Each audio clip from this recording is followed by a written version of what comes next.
તો મિસ્ટર ચેક્ટર વસાવા, બરાબર,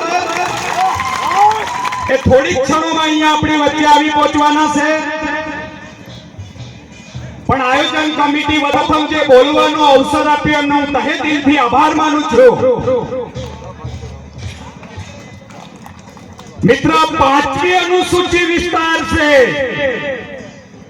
અને 5મી અનુસૂચિ એટલે ભારત દેશના બંધારણમાં જોગવાઈ છે અને ભારત આપેલા છે. એનું ઉલ્લંઘન શા માટે? આજે આદિવાસી વિસ્તારમાં અમારે કોઈ પણ પ્રકારનો કાર્યક્રમ કરવો હોય તો પ્રશાસનનું પરમિશન લેવું પડે ને. પણ આ રિઝર્વ આરક્ષિત વિસ્તાર છે. આજે બંધારણથી જો દેશ ચાલતો હોય તો બંધારણમાં આદિવાસીઓને અધિકારો મળેલા, એનું અમલીકરણ શા માટે નહીં?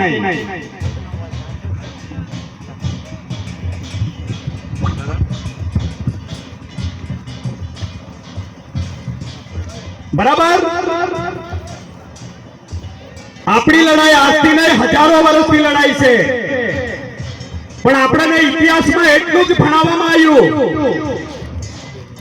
કે અંગ્રેજો ભારતની અંદર ઈસ્ટ ઇન્ડિયા નામની કંપની લઈને વેપાર કરવાના હેતુથી ભારતમાં આવ્યા. એમ થયું કે આ દેશ સોનાના ચિડિયાઘર જેવો દેશ છે, આ દેશમાં ખૂબ ખનિજ સંસાધન છે, દેશને જો ગુલામ બનાવવું હોય તો શું કરવું જોઈએ? તો આ દેશની અંદર હરતા કરતા રાજા રજવાડાઓ હતા, એમને અંદર આ લોકો લડાયા, ઝઘડાયા અને મિત્ર દેશને 200 વર્ષ સુધી ગુલામ બનાવ્યો.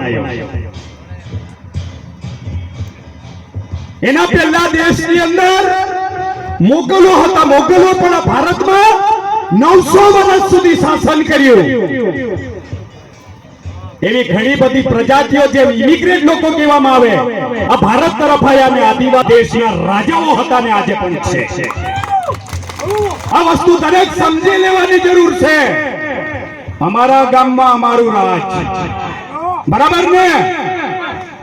આજે અમારો દેશ હોવા છતાં પણ અમારી સ્થિતિ માલિક લોકોની કેવી છે? બરાબર. તો આ દેશની અંદર દેશમાંથી અંગ્રેજોને ભગાવવા માટે ભારતની અંદર પહેલામાં પહેલી ક્રાંતિ સિદ્ધુ અને કાનુ લડાઈ લોકોને શરૂઆત કરી હતી 1856માં, જેનો કોઈ ઇતિહાસ ના પન્ના પર એમનો ઇતિહાસ લખવામાં નથી આવ્યો. અને ભારત અંગ્રેજ છોડો માટેની જે મૂળ લડાઈ થઈ એ 1857માં ભારતમાં પ્રથમ વિપ્લવ થયો. એ બધી જ કોમ્યુનિટીના લોકો સાથે મળીને લડ્યા એટલે એનો ઇતિહાસ લખવામાં આવ્યો. આ વાસ્તવિકતા છે.